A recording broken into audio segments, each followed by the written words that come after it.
Bakit mas malaki ang impact kapag ka babae ang nagloko? Marami ang nagsasabi ng ganun. Kapag ka babae ang nagloko, either sinasabi nila na ang babae ay malandi, madumi, at iniisip ng karamihan kapag ka ang babae ay nagloko, malamang walang respeto.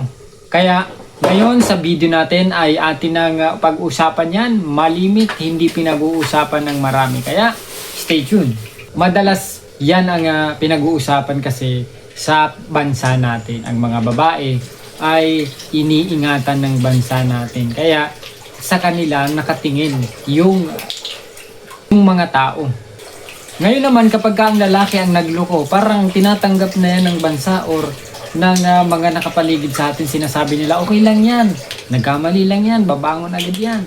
At hindi na inuulitin. Yan yung mga binabanggit ng marami. Kapag babae naman ang ganon, ay wala na yan, hindi yan ang pagkakatiwalaan.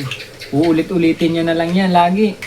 Tama, pareho may nasirang tiwala, pero magkaiba ang husga kapag ka nagkamali. Dun na nagkakatalo ang dalawa.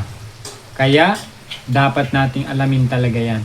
Ibig sabihin, hindi tayo ang may mali, kundi yung mga humuhusga. Yung mga nagsasabi patungkol sa pagkakamali ng isang lalaki at ng isang babae. Nasa sarili pala kung ano ang pagtuturing sa pagkakamali. Kaya hindi dapat pakikinggan yung mga nakapalibot kapag ka nagkamali ang sino man, babae man o lalaki, dahil parehong emosyon ang babae at ang lalaki, parehong nasasaktan yan kapag ka mayroon sa kanilang nagkamali isa man. Kaya kung nagustuhan mo ang topic natin, maaari kang mag-subscribe sa channel natin at paklik na rin ng notification bell para lagi kang updated sa ating mga latest video.